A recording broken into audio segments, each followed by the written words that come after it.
사랑합니다. 네, 이제 곧 휴가철입니다. 어떻게 좀 휴가 분위기가 좀 나십니까? 네, 제 옷은 아닌데요. 조금 이런 옷도 입어보고 좀 휴가 분위기를 내보려고 했는데요. 요즘은 해외로 정말로 많이 휴가를 나가시는 것 같습니다. 그래도 휴가지다라고 하면은 저에게는 가장 먼저 떠오르는 지역은 아무래도 강원도입니다. 어렸을 때 부모님이랑 참 자주 갔던 속초와 강릉이 가장 먼저 떠오르는데요. 그런데 그 속초와 강릉 사이에 하나의 또 휴양지, 휴가지가 하나 있습니다. 바로 양양입니다. 양양하면 보통 어떤 관광지가 떠오르시나요? 네, 지금 사진에 보이신 낙산사 그리고 낙산 해수욕장이 아마 전통적으로 많이 떠오르실 겁니다. 그런데 요즘에는 이 양양이라고 하면은 사실은 낙산사나 낙산 해수욕장보다 먼저 떠오르는 게 있는데 바로 서핑입니다. 네, 저기 보시면 양리단길이라고 해가지고 저 이제 두꺼비 개구리 같은 게 이제 서핑 보드를 들고 있는 게 보이는데 이제 이 양양이라는 이 지역은 서핑을 하는 사람들에게 있어서 마치 성지와 같이 여겨지는 지역입니다. 그래서 정말로 많은 젊은 사람들이 또 나이 많은 사람들까지도 이 서핑을 즐기기 위해서 양양으로 간다고 합니다. 우리가 보통 이 바다에서 서핑을 탄다라고 할 때 가장 중요한 게 무엇이 있을까요? 우선 파도가 있겠죠. 왜냐하면 그 파도를 타야 하니까요. 그런데 이 파도라는 것은, 특히 바다에 있는 이 파도라는 것은 우리가 인위적으로 만들어낼 수 있는 것이 아닙니다. 물론 뭐 오션월드 같은 데 가면 인위적으로 만들어내는 파도도 있겠지만 그 파도와 지금 사진에 보시는 저 바다의 어마어마한 파도는 비교할 수가 없을 것입니다.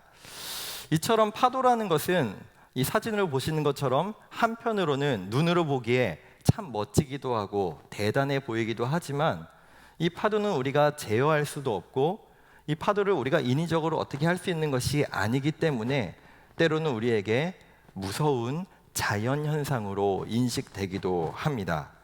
그래서 보통 우리가 인생의 큰 파도를 만났다라고 하면 이걸 긍정적으로 받아들이시는 분은 아마 없을 겁니다.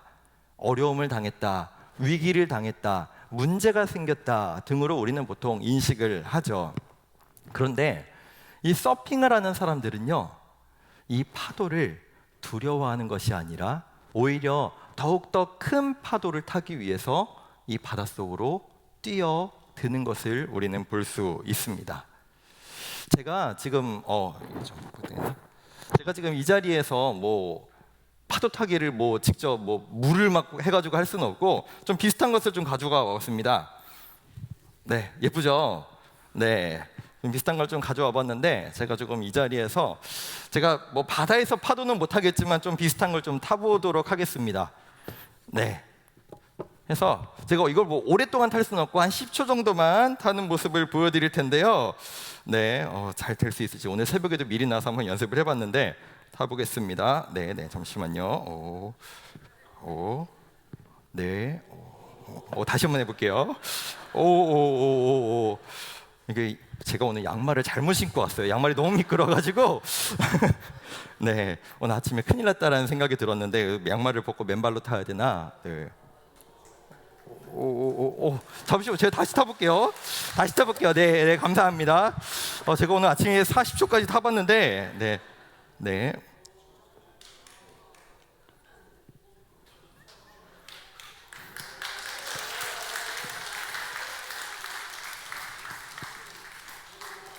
네, 여기까지만 타보겠습니다. 네, 제가 이거를 처음 타봤을 때만 해도 이게 평지에서 타는 거잖아요. 파도는 물 아시죠? 그 불규칙한 데서 타는데도 이건 제 평지에서 타는데도 쉽지가 않았습니다. 아마도 우리가 인생의 큰 파도를 만났다라고 말할 때에도 아마 처음에 이 파도를 만났을 때도 같지 않을까요? 당황스럽고 어찌해야 할지 모르겠고 말입니다. 제가 이걸 좀 벗고 설교하겠습니다. 네, 우리는 너무나 익숙한 본문인 오늘 출애굽 본문을 함께 살펴보기를 원합니다. 이스라엘 백성들은 하나님의 도우심으로 출애굽을 한 후에 가장 먼저 얼마 가지 못해 만난 것이 바로 홍해라고 하는 바다였습니다. 이 이전의 이야기를 우리가 잠시 돌아보면 하나님께서는 모세를 애굽으로 보내셔서 열재앙을 통하여 파라오를 굴복시키시고 이 이스라엘 백성들을 애굽에서 건져내십니다. 그런데 분명히 이들이 이 출애굽을 할 때의 그들의 태도와 그들의 모습을 보시면 오늘 본문 8절에도 보시면 이런 표현이 있습니다. 그들이 담대히 나갔다. 그들은 출애굽을 할 때 몰래 도망쳐 나오지 않았습니다. 담대히 그들은 출애굽을 하였습니다. 그런데 그들이 출애굽을 한 지 얼마 안 돼요. 홍해라고 하는 그 첫 번째 인생의 파도, 또 뒤를 쫓아오는 그 애굽의 병거가 자신들의 눈에 보이기 시작하자 그들의 마음이 돌변합니다. 그들의 마음이 어떻게 되었을까요? 10절의 말씀을 함께 보시면 심히 두려워하였다라고 기록하고 있습니다. 하나님께서 그들을 인도하시다가 갑자기 사라지신 것이 아닙니다. 하나님은 여전히 구름 기둥과 불 기둥으로 그들을 인도하고 계셨지만 그들의 눈앞에 벌어진 그 위기와 어려움으로 말미암아 그들은 눈앞에 있는 홍해만 보았고 뒤를 쫓아오는 애굽의 병거만 보았지 그들과 함께 하시는 구름 기둥과 불 기둥을 발견하지 못했습니다. 오늘 우리는 이 본문을 통해 우리와 이 여름 우리 자녀들에게 주시는 하나님의 말씀을 함께 받고 또 그 말씀에 따라 살아가기를 원합니다. 첫 번째, 하나님을 찬양하며 담대하게 애굽을 나왔던 그 이스라엘 백성들, 그들이 인생의 파도를 만났을 때 어떻게 모세를 향해 하나님을 향해 말하는가를 함께 본문을 보겠습니다. 11절과 12절입니다. 그들이 또 모세에게 이르되 애굽에 매장지가 없어서 당신이 우리를 이끌어내어 이 광야에서 죽게 하느냐? 어찌하여 당신이 우리를 이 애굽에서 이끌어내어 우리에게 이같이 하느냐? 애굽 사람을 섬기는 것이 광야에서 죽는 것보다 낫겠노라 라고 말하고 있습니다. 지금 이스라엘 백성들이 자신들에게 닥친 그 상황을 판단해 보았을 때 아마도 지금 우리는 이 어려움을 헤쳐나갈 대책도 길도 보이지 않는다라고 판단을 했을 것 같습니다. 그 판단이 틀리지는 않은 것 같습니다. 앞에는 홍해, 뒤에는 애굽의 병거. 이것을 어떻게 피하겠습니까? 그들은 이 어려운 상황을 만나자 두려워하고 그들은 당황해하고 있습니다. 그런데 보통 대부분의 사람들이 갑작스러운 어려움을 만나면 두려워하고 당황하는데 사실 이 모습은 하나님을 믿는 사람이나 하나님을 믿지 않는 사람이나 동일한 반응일 것입니다. 지금 이스라엘 백성들에게 있어서 이 상황에 대한 올바른 판단은 있었을지 모르지만 그들은 지금 정작 그들과 함께 계시는 하나님을 바라보지 못했습니다. 그러면 자신들이 이 광야에서 죽게 되었다고, 우리는 이 난관을 헤쳐나갈 능력이 없다고, 차라리 저 애굽의 노예로 우리가 돌아가겠다라고 말하는 그 이스라엘 백성들의 모습을 우리는 볼 수가 있죠. 우리도 살아가다 보면 상황과 판단을 이 위기 가운데 먼저 파악하고 이걸 어떻게 이겨내야 되지? 이걸 어떻게 우리가 이 어려움으로부터 벗어날 수 있을지에 대한 판단을 먼저 하는 것 같습니다. 제가 아무래도 고등부 사역자다 보니까 우리 고등부 학생들을 좀 예로 드는 걸 이해해 주십시오. 이번 주 오늘부터 우리 청소년들 시험 기간입니다. 네, 이 시험 기간이 1년에 4번 있죠. 그리고 이 시험 기간이 보통 우리 아이들은 6주를 얘기를 하더라고요. 시험을 앞둔 6주. 6주는 저는 개인적으로 너무 많은 것 같아서 4주만 얘기하겠습니다. 그럼 1년에 4달입니다. 3분의 1이죠. 그리고 우리 고3 친구들, 이제 대입을 앞둔 고3 친구들, 고등학교 고1, 고2, 고3 중에 3분의 1이 그들이 정말로 감당해야 될 그 중요한 시기, 그 시험의 시기를 준비하고 있습니다. 사실 이 대한민국 사회에서 좋은 성적 받는 것, 좋은 대학 가는 것 누가 중요하지 않다고 말할 수 있겠습니까? 그렇기에 좋은 성적 받기 위해, 좋은 대학 가기 위해 노력하는 것 당연할 수 있습니다. 그런데 한편으로는 우리가 이성적으로 판단을 해보면 더 좋은 성적 받기 위해, 더 좋은 대학 가기 위해 주일날 예배에 때로는 빠지는 것이, 때로는 수련회나 성경학교 가지 않는 것이 어떻게 보면 합리적이고 이성적인 판단으로 우리는 생각할 수 있습니다. 그런 사항 판단 속에 우리는 한번 기억해 봐야 할 것입니다. 중요합니다. 사항 판단은 너무나 중요합니다. 그런데 그 판단에 하나님이 정말 계시는가, 계시지 않는가라는 것이죠. 똑같은 상황에서 전혀 다른 말을 하는, 전혀 다른 반응을 보이는 한 인물이 있었습니다. 바로 모세였습니다. 모세라고 지금 이 상황을, 똑같은 상황을 극복해낼 대책이나 수가 그에게는 있었을까요? 모세 또한 그런 방법도, 그런 수도 발견할 수 없었을 것입니다. 오히려 저 애굽의 병거가 얼마나 무서운 군대인지는 오히려 이스라엘 백성들보다 모세가 더욱더 잘 알고 있었을지도 모릅니다. 그러나 모세에게 다른 점은 무엇이냐? 그는 이스라엘 백성이 보지 못했던 하나님을 먼저 보았다는 것이죠. 하나님의 약속을, 우리를 분명히 약속하신 그 땅으로 인도해 내실 것임을, 우리를 책임져 주실 것이라는 그 믿음, 하나님을 바라볼 수 있는 그 믿음이 모세에게 있었습니다. 사랑하는 성도 여러분, 우리 삶에도 이러한 믿음이 있기를 원합니다. 이성적인 판단, 상황 판단도 너무나 중요하지만 그 가운데 하나님을 먼저 바라볼 수 있는, 하나님이 우리와 함께 하신다는 그 믿음이 우리의 삶에, 우리 자녀들의 삶에 있기를 간절히 소망합니다. 두 번째입니다.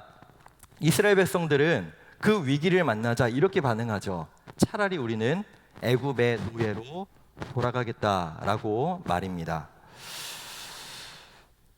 애굽에서 노예로 살아가던 이스라엘 백성들, 한편으로는 그들은 하나님이 누구신지도 잘 알지 못한 채, 또한 자신들이 어떤 존재인지도 자세히 알지 못한 채 애굽에서 노예로 살아갔을 것입니다.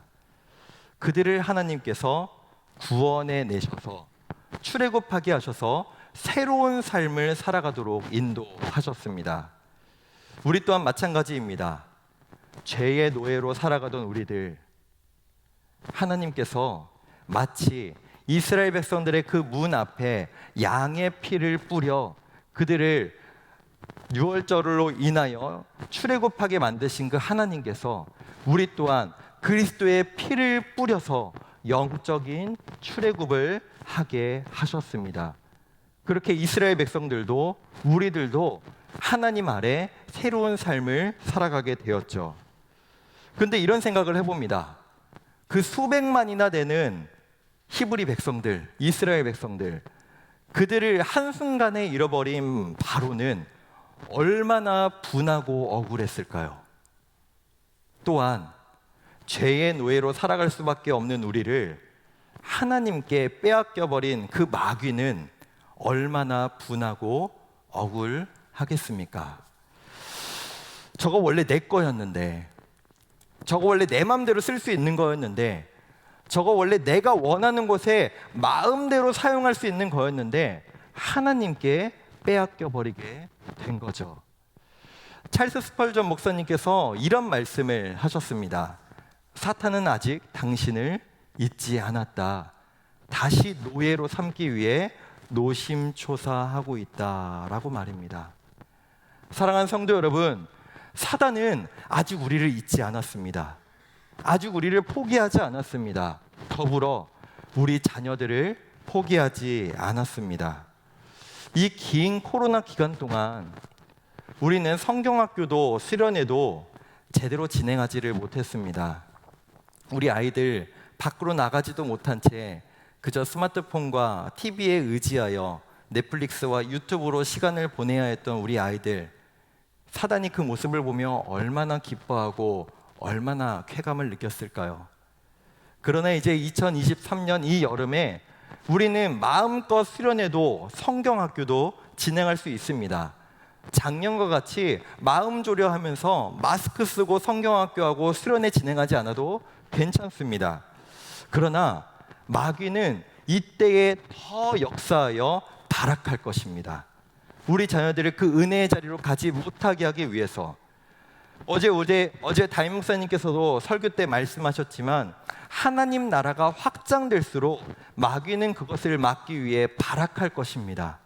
우리 자녀들에게도 마찬가지일 겁니다. 우리 자녀들이 그 은혜의 자리로 나아가기를 원할 때 성경학교에서 수련회에서 찬양하고 말씀 받고 하나님 앞에 눈물로 기도하는 것을 그 사단은 견딜 수가 없어서 우리의 마음을 불안하게 하고 우리에게 수많은 유혹들로 그 자리로 나아가지 못하도록 막아버릴 것입니다. 그래서 마치 이 이스라엘 백성들이 그 큰 문제와 위기를 만났을 때 우리는 차라리 애굽의 노예로 돌아가겠다라고 말하는 것처럼 우리에게도 우리 자녀들에게도 그런 두려움과 유혹을 통해 그 마귀의 원래의 모습으로 원래 우리가 그 죄의 노예로 살아가던 그 모습으로 우리를 끌어가려고 할지 모릅니다. 사랑하는 성도 여러분, 이 여름 우리가 더욱더 기도해야 할 줄로 믿습니다. 은혜의 자리로 나아가는 것을 어떻게든 막으려 하는 그 사단, 우리 자녀들을 다시 한번 그 노예로 끌고 가려는 그 사단의 그 유혹 속에서 우리가 자녀들을 지켜내기 위해 더욱더 기도하고 우리의 자녀들, 우리가 먼저 마음을 잡고 우리 자녀들을 은혜의 자리로 인도해야 할 줄로 믿습니다. 세 번째입니다. 우리에게는 살아가다 보면은 반드시 만나는 인생의 파도와 같은 위기와 어려움이 분명히 있을 것입니다. 그 가운데 하나님께서 하나님 자녀를 통해 우리에게 보기 원하시는 것이 있습니다.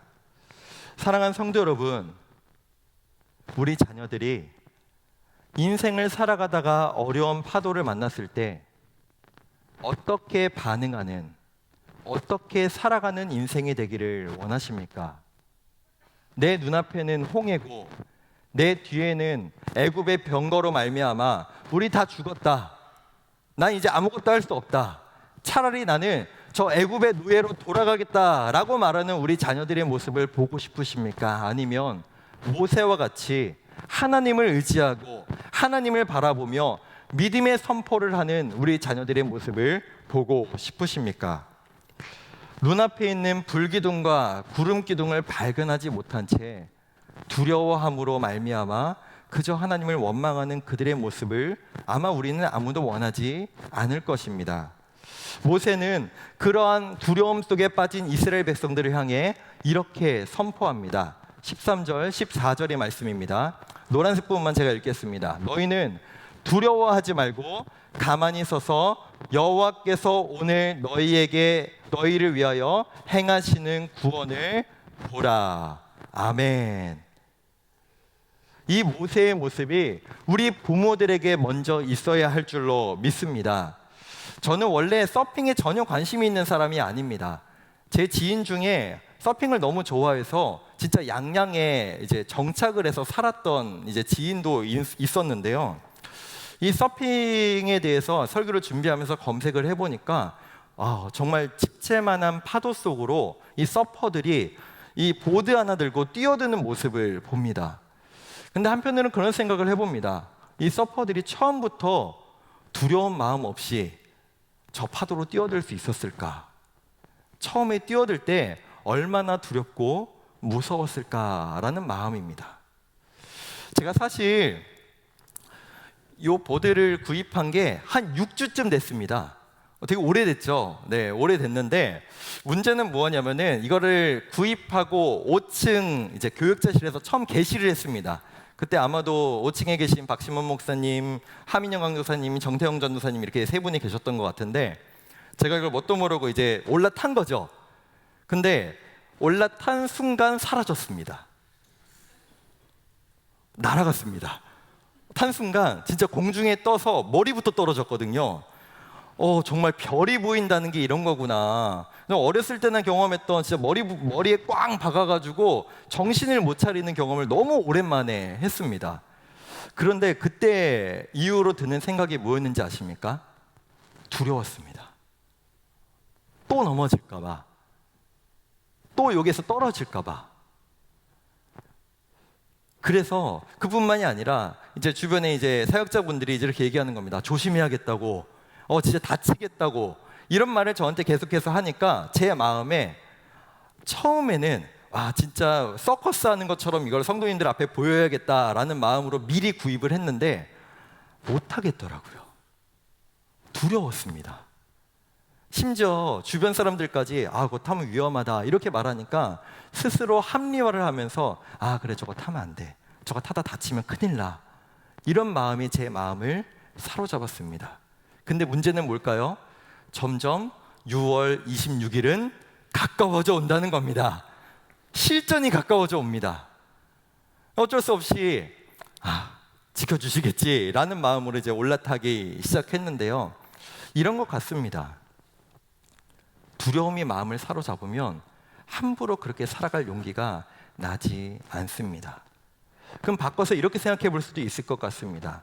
우리 자녀들 정말로 어린 나이 때부터 점점점 성장해 갈 텐데 그 믿음의 삶을 살아감에 있어서 하나님 바라보고 하나님 의지하여 하나님 일하시는 그것을 믿음으로 나아가는 선택을 살아가고 살아내지 못한다면 어떻게 우리 아이들이 1살, 2살 그저 나이 먹는다고, 그저 성인이 된다고 그 믿음, 없던 믿음이 갑자기 저절로 생겨날 수 있겠습니까? 때로는 우리 자녀들 믿음으로 살아가는 그 선택을 했을 때 저와 같이 미끄러질 수도 있습니다. 넘어질 수도 있습니다. 그로 인해 두려워할 수도 있습니다. 사랑하는 성도 여러분, 모세가 지금 이스라엘 백성들을 향하여 하나님께서 너희를 위하여 일할 것이다, 너희는 그것을 바라봐라 라고 말했던 것처럼 우리 부모님들께서 우리 자녀들을 믿음의 삶을 살아낼 수 있도록 응원하고 지지하고 선포해 주십시오. 우리 자녀들이 주변의 이야기들을 듣고 나 두려워서 그렇게 살 수가 없어, 나 그렇게 살면 망할 것 같아 라고 하는 이 세상 속에서 우리 부모님들만큼은 우리 자녀들에게 성진아, 그래도 우리가 한번 믿음으로 살아보자, 공부 중요하지, 시험 중요하지, 대입 중요하지, 그래 그래도 1년에 2박 3일밖에 안 되는 수련회 성경학교 우리가 믿음으로 한번 가보자, 하나님이 그를 통해서 너의 인생을 변화시켜 주실 거야, 엄마도 아빠도 그를 위해서 기도할게, 그 모습을 우리 부모님들께서 우리 자녀들에게 먼저 지지해 주시고 응원해 주시는 그 모습이 우리 일상교회 가운데 있기를 간절히 소망합니다.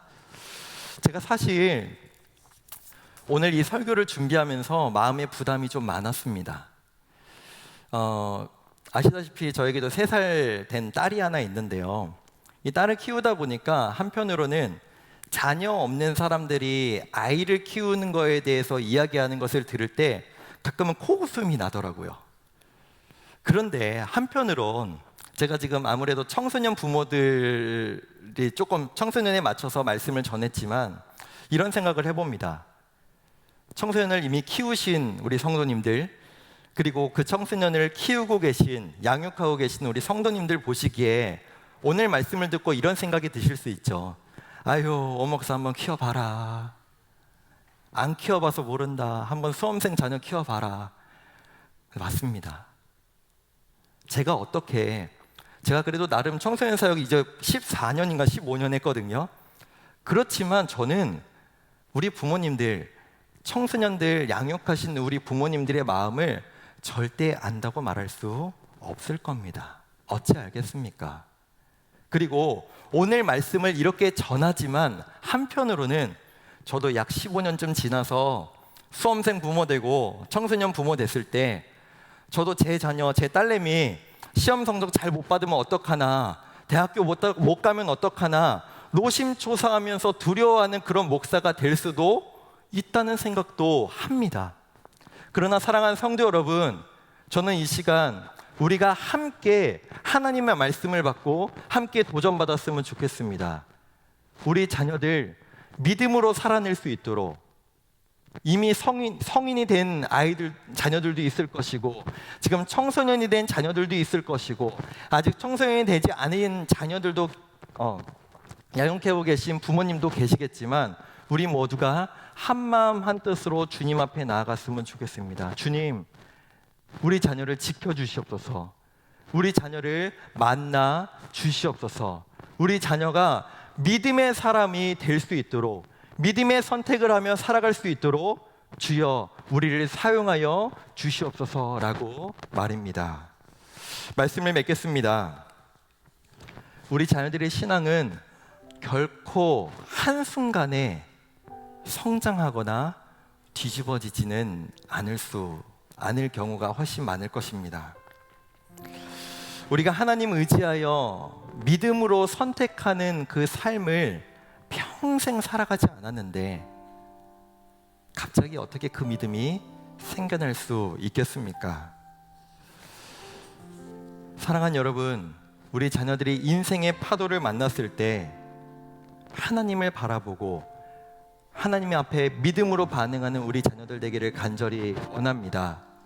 이성적인 판단, 상황 판단 너무 중요하지만 그에 앞서서 이번 여름 우리 자녀들이 하나님을 먼저 바라보기를 소망합니다.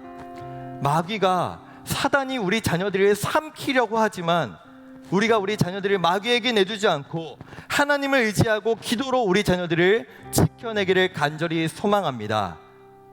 우리 자녀들 이번 여름에 하나님 자녀로서 믿음의 선택을 살아낼 수 있도록 우리 부모들이 먼저 우리 자녀들의 믿음의 선택을 살아낼 수 있는 그 삶을 지지하고 응원해주고 교육할 수 있는 그 아름다운 모습이 이번 여름 우리 일상교회 가운데 가득하기를 간절히 소망하고 축복합니다.